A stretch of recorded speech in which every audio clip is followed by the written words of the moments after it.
తాకట్లో ఉన్న మీ బంగారాన్ని విడిపించి ఆ రోజు ఆన్లైన్ రేటుకి కొంటాం. Sharma gold company.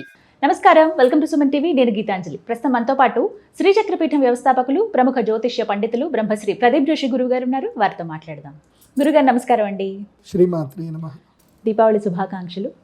దీపావళి రోజున లక్ష్మీ పూజ ప్రధానం అంటారు. ఏ సమయంలో చేయాలి, ఎలా చేయాలి, ఎటువంటి నైవేద్యాలు అమ్మవారికి సమర్పించాలి, అలాగే ప్రత్యేకంగా ఆ రోజున ఏం చేస్తే అమ్మవారి అనుగ్రహం పొందవచ్చు, ఆ లక్ష్మీ కటాక్షం పొందాలంటే ఏం చేయాలో వివరించండి. దీపావళి, ఈ దీపావళి ముఖ్యం ఏమిటంటే, ముఖ్య లక్ష్యం ఏంటంటే దీపావళి. ఎందుకు దీప ఆవళి? ఆవళి అంటే అర్థం ఏంది? వరస. దీప అంటే దీపం గురించి మొట్టమొదటిగా మీరు అర్థం చేసుకోండి. మా అమ్మ అందుకే నా పేరు ప్రదీప్ జోషి అని పెట్టింది. ప్రదీప్ నా పేరు. ఎందుకు దీపం? దీపం యొక్క లక్షణం ఏంటి అని అంటే కలుపుకొని పోవాలి. జీవితంలో అందరినీ కలుపుకొని పోతేనే జీవితం. అప్పుడే నువ్వు వెలుగుతావు, లేకపోతే వెలుగవు. అది బాగా అర్థం చేసుకోండి. కలుపుకొని పోవడం ఏంటండి? దీపానికి కలుపుకొని పోవడానికి ఒక అర్థం ఉంది. దీపం చెమ్మ తీసుకుందాం. దీపెంత తయారవ్వకన్నా మునుపు అది మట్టి. ముందు మట్టి, తర్వాత నీళ్లు. మట్టికి, నీటికి, అగ్నికి మధ్య కలగొలిపిన సంబంధం దీపెంత. ఊరికే ఇప్పుడు అగ్నిలో నీళ్లు పోసావా, అగ్ని కాలిపోతుంది. మట్టిలో నీళ్లు పోసావా, మట్టి ఏమవుతుంది? పూర్తిగా జారిపోతుంది, వదులైపోతుంది. అంటే ఎంతవరకు నీళ్లు కలపాలో అంతే మట్టి కలిపి, మట్టికి ఒక స్వరూపం తీసుకొచ్చి దాన్ని అగ్నిలో కాలుస్తే అది గట్టిపడుతుంది. అంటే దేనికైతే సహాయం చేసినటువంటి నీరు నిర్వీర్యమైపోతుంది, గాలికి ఎగిరిపోతుంది. అప్పుడు మట్టి మాత్రమే మిగులుతుంది, కాకపోతే ఒక తత్వస్వరూపంగా మిగులుతుంది. అట్లాగే నీ జీవితంలో నీకు స్వరూపం రావాలి అంటే నువ్వు విద్య అనేటువంటి నీటిని స్వీకరించాలి. అంటే సంస్కారం అనేటువంటి నీటిని స్వీకరించాలి. విద్య అనేటువంటి దాన్ని స్వీకరించి దానితోటి నువ్వు ఒక రూపం చెందాలి. నీకు కష్టం వస్తుంది, అగ్ని అనే కష్టం వస్తుంది. ఆ కష్టంలో, ఆ యొక్క పరిశ్రమలో నువ్వు పడి నిన్ను నువ్వు సంస్కరించుకోవాలి. నిన్ను నువ్వు సంస్కరించుకొని ఒక రూపాంతరం చెందాలి. అదే దీపం. తర్వాత అందులోపల నూనె పోస్తాం. నూనె ఉంటుంది. మీరు మామూలు పత్తికి గనక కాలుస్తే అది కాలిపోతుంది. కానీ అదే నూనెలో ముంచిన పత్తిని గనక మనం వేస్తే అది అనుసంధానం అవుతుంది. అది ఒక బ్రిడ్జ్గా తయారవుతుంది. దీపానికి ఆ దీపం బత్తి బ్రిడ్జ్గా తయారవుతుంది. సో ఇటు అగ్ని ఉంటుంది, ఇటు దీపం ఉంటుంది. మీరు మామూలు దీపం మీద వెళ్ళి నూనె ఇట్లా పోసారనుకోండి, దీపం మారిపోతుంది. అంటే విరుద్ధ పదార్థాలే, కాకపోతే కలిసిమెలిసి జ్యోతినిస్తున్నాయి. సో దీపెంత, నూనె. మీరు చూడండి, మట్టిలో నూనె కలపండి, మట్టి ఎన్నడూ గట్టిపడదు. గట్టిపడుతుందా? పడదు. మట్టి అంతా అట్లాగే ఉండిపోతుంది. అంటే గట్టిపడ్డ మట్టిలో మనం ఏదైతే నూనె పోస్తున్నామో అందులోపల పత్తి వేస్తున్నాము, దీపం వెలిగిస్తున్నాం. అన్నీ విరుద్ధ పదార్థాలే. ఒక్కదానికి పడవు, కానీ పడేటట్టుగా చేసి కాంతినిస్తున్నాం. అట్లాగే మన జీవితంలో మన ఇంట్లోనే మనం చెప్పే మాట ఎవడు వినడు, మనకు విరుద్ధంగానే ఉంటారు. మన ఇంట్లోనే మనకు విరుద్ధంగా ఉంటారు. మన 5 వేళ్ళు ఒక విధంగా ఉండవు. కానీ బుద్ధితో, విచక్షణతో అందరినీ కలగొలుపుకొని నువ్వు విజయాన్ని సాధించాలి. అదే జీవితం యొక్క మర్మం చెప్పేది దీపావళి. సో నువ్వు ఎలా వాడుకోవాలో అందరినీ అలా వాడుకోవాలి. అందరికీ సెటిల్డ్ చేయాలి. అలా కలగొలుపుకొని పోతేనే జీవితం. అది దీపావళి. వ్యాపార లక్షణం కూడా అదే. అందుకే దీపావళి వ్యాపారస్తులకు దీపావళి ఎందుకోసం అంటే వ్యాపార లక్షణమే అది. ఎవరికి ఏది అవసరమో ఆ అవసరాన్ని నువ్వు తీరుస్తూ వెళితే నీ జీవితంలో నువ్వు వ్యాపారంలో సక్సెస్ అవుతావు. సింపుల్. ఎదుటివాడి లేజినెస్సే నీ వ్యాపారం, ఎదుటివాడి యొక్క అవసరమే నీ వ్యాపారం. నువ్వు సంపాదించుకోవడం ఎదుటివాడి అవసరాన్ని తీరుస్తూ వెళితే నీకు వ్యాపారం అవుతుంది. ఇది నేర్చుకో. అవసరాలు తీరుస్తూ వెళ్ళు, వ్యాపారం నేర్చుకో. ఇంకోటి ఏం చెప్తుందంటే Deepavali, satisfy others egos, don't fight them, just satisfied their ego and go with your own way. Egos తోటి వెళ్ళకు. ఈగో తోటి వెళ్ళావనుకో జీవితంలో ఏం సాధించలేదు. ఎదుటివాడికి ఏదో ఒక ఈగో ఉంది, ఆ ఈగో అక్కడి వరకు సాటిస్ఫై చేసి ముందుకెళ్ళిపో. ఏముంది? నమస్తే. వాడు నమస్తే పెడితే నువ్వు నమస్తే పెట్టు, వాడు పెట్టకున్నా నువ్వు నమస్తే పెట్టు. మంచిగా ప్రేమగా మాట్లాడు. ప్రేమగా మాట్లాడిన రూపాయి ఖర్చు అయితే లేదు కదా. సో ప్రేమగా మాట్లాడు. ఒక 2 చేతులతో నమస్కారం చెయ్యు. వీలైతే ఒక స్వీట్ ఇవ్వు. అంతే. అక్కడ దాకా కూడా వాడు వినలేదంటే వాడి ఈగోకి నమస్తే చెప్పేసి పక్కనకి వెళ్ళిపో. కానీ ఫైట్ చేస్తూ, ద్వేషముతో, ఈగో తోటి జీవితం వేస్ట్ చేసుకోకండి, టైం వేస్ట్ చేసుకోకండి. దీపావళి అదే నేర్పిస్తుంది. దీని తర్వాత మనం దీపావళి రోజు లక్ష్మీదేవి పూజ చేయాలి. ఈ లక్ష్మీ పూజ సాయంత్రానికి ప్రాశస్త్యం ఎక్కువగా ఉంటుంది. ఎందుకోసమంటే దీపావళి రాత్రి ముహూర్తము, సాయంత్రం ప్రాశస్త్యం ఉంటుంది. అందుకే ఈసారి దీపావళి 20-21 కొంచెం కన్ఫ్యూజన్లో ఉన్నారు. ఈసారి 20వ తారీఖు నరక చతుర్దశి అయిపోయి సాయంత్రానికి మనకి లక్ష్మీ ముహూర్తాలు వస్తున్నాయి కాబట్టి 20వ తారీఖు సాయంత్రమైనా దీపావళి చేసుకోండి, లేదంటే 21 తారీఖు మార్నింగ్ అయినా పూజలు చేసుకోండి. మీ ఇష్టం. 21 రోజు చేసుకున్న పెద్ద నష్టం ఏం లేదు. కాకపోతే కొంతమంది 21 అంటారు, కొంతమంది 20 అంటారు. నేనేం చెప్తాను అంటే అమావాస్య రాత్రికి ఎప్పుడు పరివ్యాప్తం ఉందో అప్పుడే చేసుకోండి అని నేనైతే చెప్తున్నా. అది మీ ఇష్టం. 20వ తారీఖు సాయంత్రం చేసుకుంటే మంచిది. సో లక్ష్మీ పూజ చేసుకోవాలి. ఆ లక్ష్మీ పూజ చేసుకుంటే ఏం చేయాలి? లక్ష్మీ పూజ కంటే మొదలుగా ఒక స్క్వేర్గా ఒక బట్టను పరచాలి, జాకెట్ బేస్ని పరచాలి, దానిపైన బియ్యం పరచాలి, బియ్యాన్ని లెవెల్ చేయాలి. తర్వాత అష్టదళ పద్మంలాగా తమలపాకులు పెట్టాలి. దానిపైన గోధుమలు, రాగులు, లేకపోతే జొన్నలు, మీరు ఏ ఆహార పదార్థం రెగ్యులర్గా తింటారో అదే పదార్థాన్ని అక్కడ వేయాలి. ఇప్పుడు ఇక్కడ తెలంగాణలో ఎక్కువగా బియ్యం తింటారు, ఆంధ్ర తెలంగాణ కాబట్టి ఇది వేస్తారు. మహారాష్ట్రలో గోధుమలు, వాళ్ళు చపాతీలు ఎక్కువ తింటారు కాబట్టి గోధుమలు వేసుకుంటారు. రాయలసీమలో రాగులు ఎక్కువ తింటారు కాబట్టి వాళ్ళు రాగులు వేసుకుంటారు. సో ఇక్కడ సంప్రదాయం వాళ్ళది. ఆ అష్టదళ పద్మం మీద మధ్యలో అష్టదళ పద్మంలాగా 8 తమలపాకులు 8 దిక్కులు పెట్టి దాని మధ్యలో ఆహార ధాన్యం వేసి దాని మీద కలశం పెట్టాలి. కలశం పెట్టి కొబ్బరికాయ పెట్టి కొబ్బరికాయకి అటు తమలపాకులు లేదంటే మామిడి ఆకులు ఇలా వేసి దీని మీద కొబ్బరికాయ పెట్టాలి.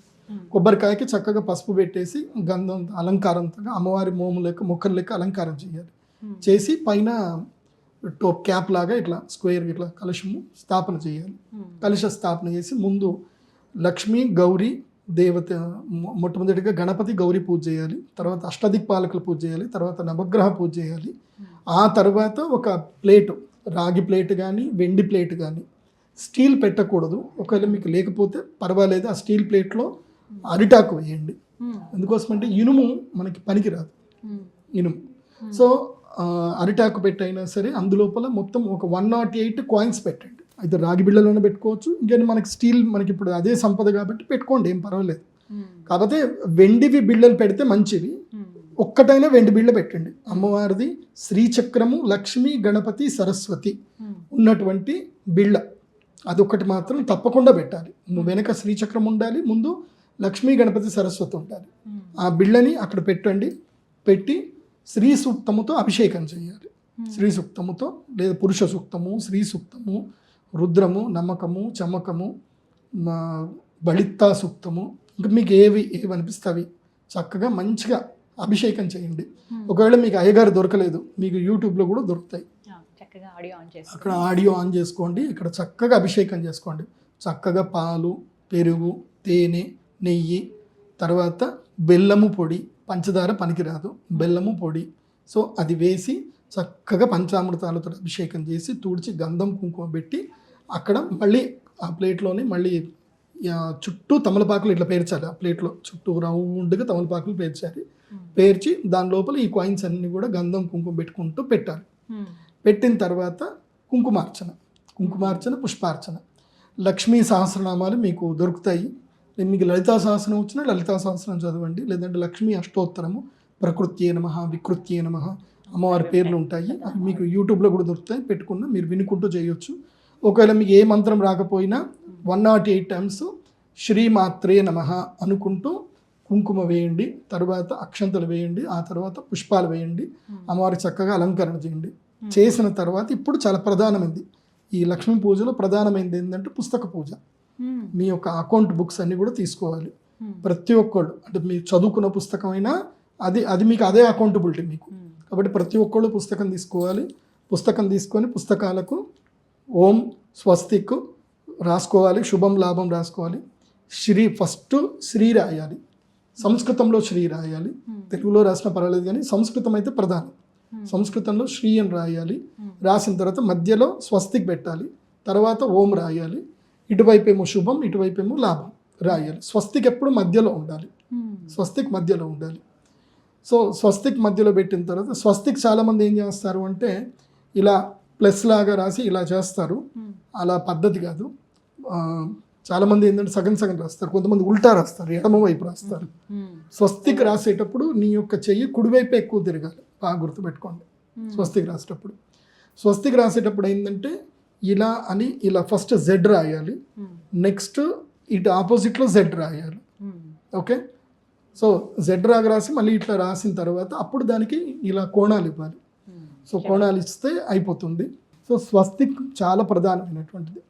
స్వస్తిక్ అనేటువంటిది ఏంటంటే ఒక ఆయుధం, అది చాలా మందికి తెలియదు. పూర్వకాలంలో స్వస్తిక ఆయుధం ఉండేది. ఆ స్వస్తిక ఆయుధంతో ఎంతమంది శత్రువులైనా ఈజీగా చెప్పవచ్చు. స్వస్తిక ఆయుధంతో స్వస్తిక ఆయుధం ఏంటంటే అదొక లక్షణం ఉంటుంది. ఆయుధాన్ని నువ్వు ఇలా విసిరేస్తే అది అలా తిరిగి మళ్ళీ నీ చేతి దగ్గరికి వచ్చేస్తుంది. స్వస్తిక ఆయుధం అది నేర్పరితనం ఉంటేనే అది బాగా పనిచేస్తుంది. అది సో పూర్వకాలంలో ఉండేది. అందుకే స్వస్తికం ఒక్కటి బాగా గుర్తుపెట్టుకోండి హిందువులారా, మన ప్రతి పూజలోనూ అమ్మవారి యొక్క ప్రతి శక్తిలోనూ ప్రతి చోట ఆయుధం లేకుండా పూజ ఉండదు. కాబట్టి ప్రతి హిందువు ఆయుధము పట్టడం నేర్చుకోవాలి, బాగా గుర్తుపెట్టుకోండి. ఒకప్పుడు కూడా ఇప్పటి కాదు, ఒకప్పుడు సాంప్రదాయంలో ఏంటంటే ఆయుధ పూజ రోజు ప్రతి ఒక్కరు వాళ్ళ ఇంట్లో కత్తులు ఖడ్గాలు అన్నీ తీసి పూజ చేసుకునేవాళ్ళు. అండ్ చట్ట ప్రకారం కూడా ఒక రూల్ ఉంది. పూర్వకాలంలో ఎవరైనా ఉంటే కనుక వాళ్ళ ఇంట్లో వాళ్ళ ఆయుధాలు వాళ్ళు పెట్టుకోవచ్చు అని రూల్ అయితే ఉంది. మరీ మారణాయుధాలు కాదు, ఏవైతే ఉన్నాయో అవి పెట్టుకోవచ్చు అని ఉంది. ఆయుధ పూజ నేర్చుకోవాలి, ఆయుధ పట్టడం కూడా నేర్చుకోవాలి, విద్యలు నేర్చుకోవాలి, సెల్ఫ్ డిఫెన్స్ విద్యలు నేర్చుకోవాలి. నేర్చుకోకుండా నాకు అది ఉంది ఇది ఉంది అనుకుంటే వేస్ట్. ఎందుకోసమంటే ధైర్యలక్ష్మి అమ్మవారి యొక్క లక్ష్మీ స్వరూపంలో అష్టలక్ష్మిలో ధైర్యలక్ష్మి కూడా ఉంటుంది. నీకు ధైర్యం ఉంది అంటే అర్థం ఏంది అని అంటే కరేజ్ ఇక్కడ కాదు, ఆ కరేజ్ని చూపించే శక్తి కూడా ఉండాలి. కాబట్టి స్వస్తికి ఇవన్నీ కూడా పుస్తకాల్లో రాయాలి. రాసి ఇప్పుడు ముహూర్తం రాయాలి. ముహూర్తం ఏమిటి, ఈ సంవత్సరానికి ఏంటంటే స్వస్తి శ్రీ శాలివాన శకం, ఇది ఏ సంవత్సరము రాయాలి. తర్వాత శ్రీ విశ్వావసనామ సంవత్సరము, దక్షిణాయనము, శరదృతువు, ఆశ్వయుజ మాసము 30 అని రాయాలి. అక్కడ అమావాస్య రాయకూడదు. ఆశ్వయుజ మాసము తిథి 30 అని రాయాలి. 30 అంటే అంతే, అంతకుమించి ఇంకేంది 30. లక్ష్మీ వారము అని రాయాలి. ఈ సంవత్సరం ఏ వారమైనా రాని, వారం పేరు రాయకూడదు, లక్ష్మీ వారము అని రాయాలి. లక్ష్మీ వారము రోజున మీ యొక్క షాప్ మీది ఏదైతే బిజినెస్ ఉందో ఆ బిజినెస్ పేరు రాయాలి. బిజినెస్ లేకపోతే మీ వంశం పేరు రాయాలి. వంశస్థులమైనటువంటి మేము సకుటుంబంగా లక్ష్మీ పూజను చేసితిమి కావున ఆ శ్రీ మహాలక్ష్మీదేవి అనుగ్రహము మా వంశముపై ఎల్లప్పుడూ ఉండునుగాక అని చెప్పి రాసి శ్రీ శ్రీ శ్రీ శ్రీ 5 సార్లు రాయాలి. రాసి మీకు ఇష్టదైవానికి సంబంధించిన 5 పేర్లు రాయాలి.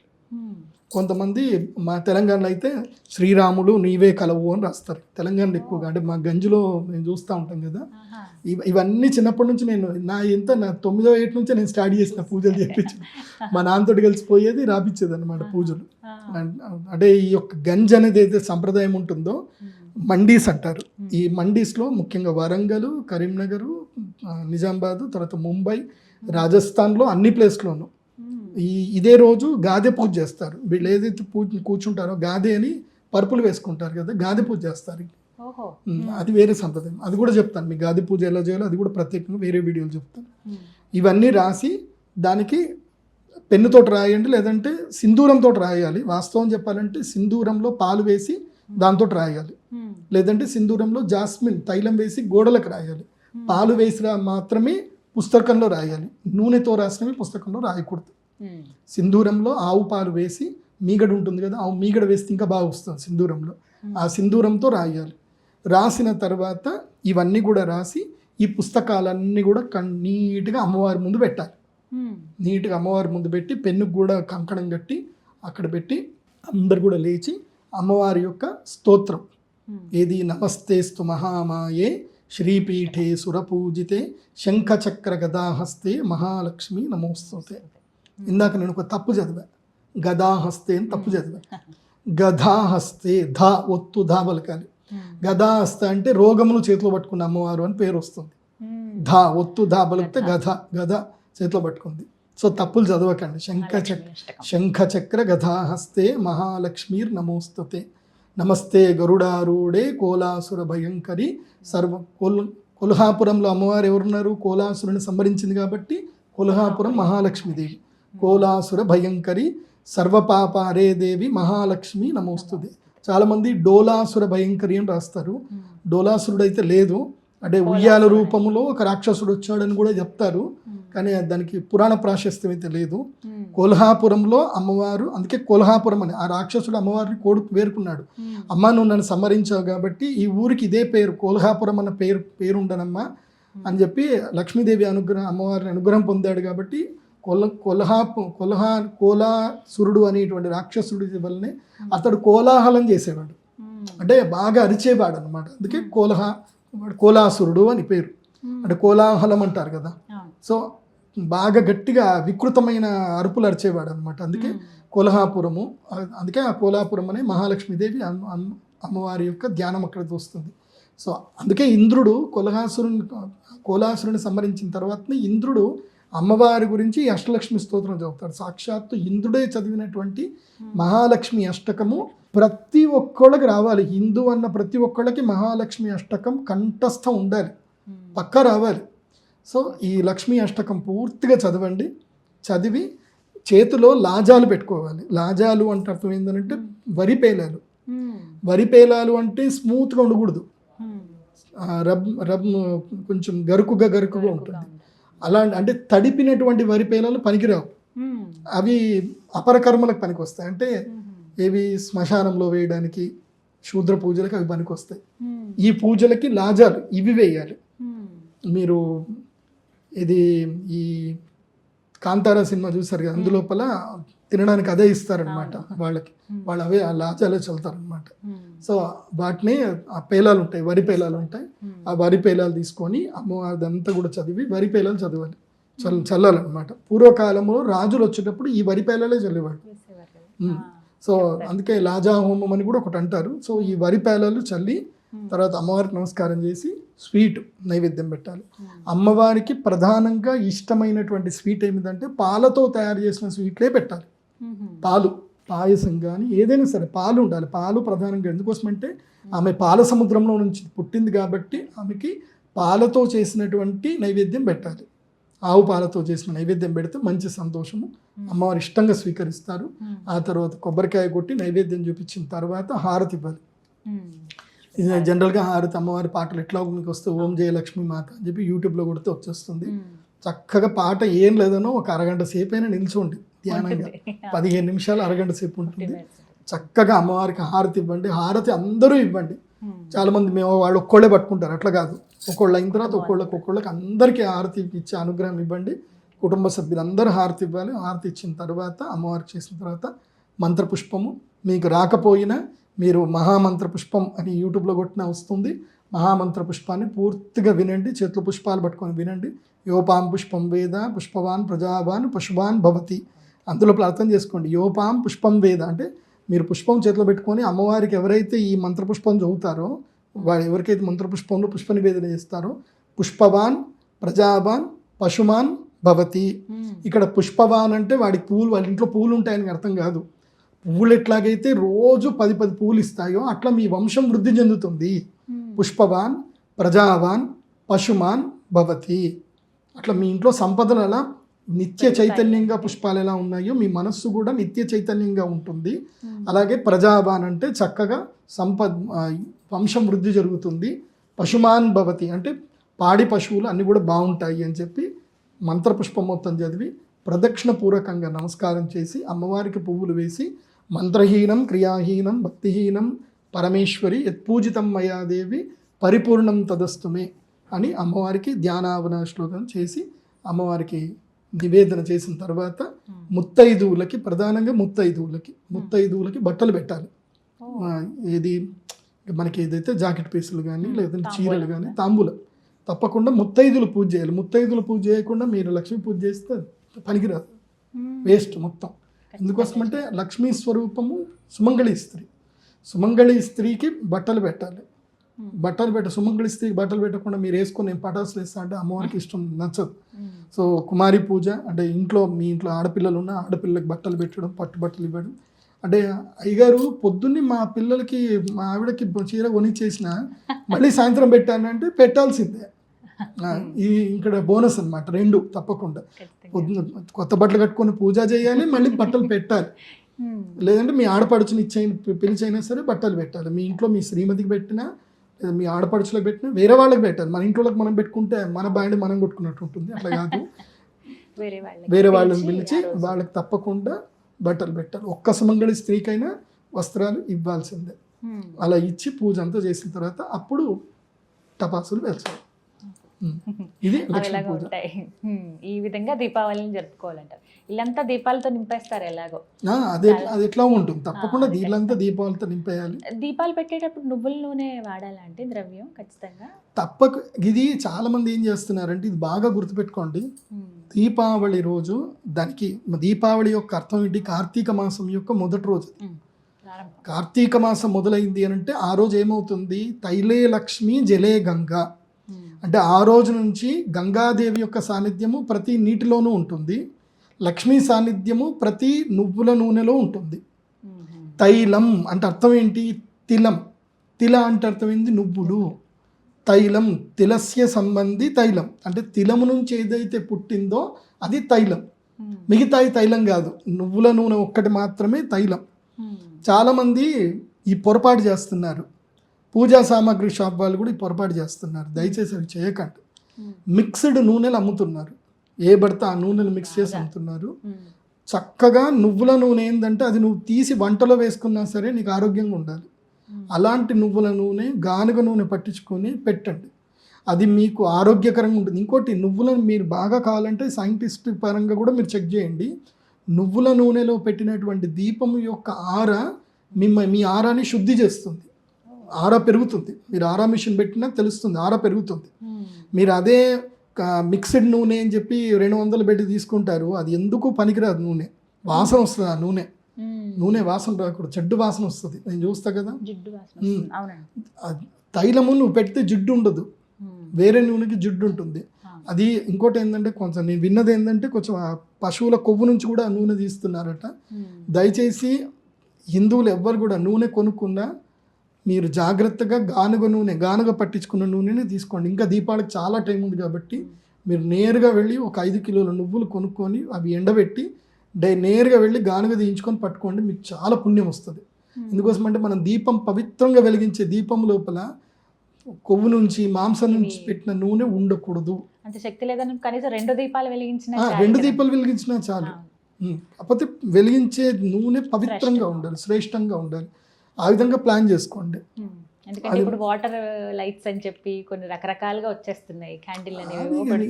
అవి డిజైన్ పర్పరు, మీరు అలంకారం కోసం మీరు ఏమైనా చేసుకోండి. దేవుడి దగ్గర దీపం మాత్రం పవిత్రంగా ఉండాలి, అది బాగా గుర్తుపెట్టుకోండి. దేవుడి దగ్గర దీపంలో మాత్రం కాంప్రమైజ్ అవ్వకండి. మీరు బయట అలంకారం కోసం ఎన్నైనా దీపాలు పెట్టుకోండి, దాని లోపల కావాలంటే మీరు రైస్ బ్రాండ్ నూనె తెచ్చుకోండి, విజయ నూనె తెచ్చుకోండి, ఏ నూనె తెచ్చుకోండి. అంత అవకాశం కూడా ఉండట్లేదు గురుగారు. వాటర్ వేస్తే వెలుగుతున్నాయి, కొన్ని బ్యాటరీస్ తో ఉన్నవి, ఇలా లైట్స్ లాగా ఇలా రకరకాలుగా వచ్చేసాయి, ఎన్నో మోడల్స్. అలంకారంకి ఏమన్నా చేసుకోండి. అమ్మవారి దగ్గర అలాగే గుమ్మం దగ్గర మాత్రం ఇవి ఒక్కటి పవిత్రమైనవి మాత్రం పెట్టండి, అంతే. ఈ విధంగా దీపావళి జరుపుకోవాలి. చాలా చక్కగా, చాలా నీట్గా, డీటెయిల్డ్గా చెప్పారు గురుగారు. అందరూ పాటించే అవకాశం కూడా ఉంది. వ్యాపార స్థలాల్లో చేసుకోవచ్చు, ఇళ్లలో కూడా ఈ విధంగా చేసుకోవచ్చు. ఎక్కడైనా దీపావళి పూజ చేయాల్సిందే. ఇప్పుడు ఒకరికి ఇల్లు ఉంది, వ్యాపారం ఉంది, ఇంట్లో పొద్దున్న చేసుకోవాలి, సాయంత్రం వెళ్ళి వ్యాపార స్థలంలో చేసుకోవాలి. తప్పకుండా ఇంట్లో పూజ చేయకుండా నేను మా ఆఫీస్లో చేస్తాను అంటే ఉండదు, 2 చోట్లనే చేయాలి.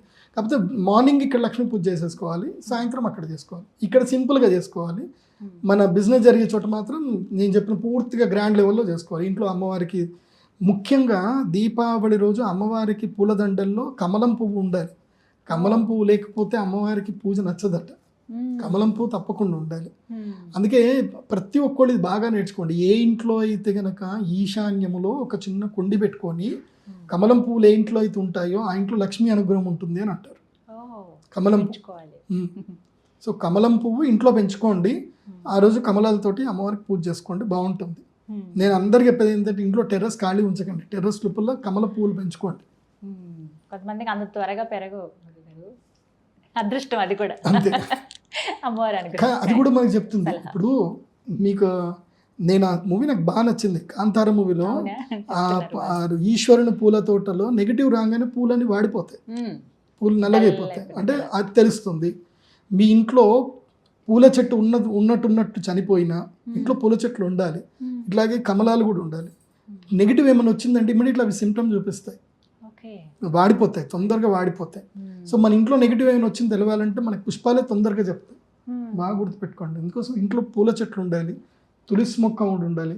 తులసి మొక్క అప్పటిదాకా మంచిగా ఉండి తెల్లారేసరికి ఎండిపోయింది అనుకోండి, ఏదో జరిగింది ఇంట్లో అర్థం తెలిసిపోతుంది. నెగిటివ్లు మన కంటితో చూడలేము, ఈ పుష్పాల వల్ల మాత్రమే మనకు తెలుస్తుంది, వృక్షాల వల్ల తెలుస్తుంది. ధన్యవాదాలండి. శ్రీమాత.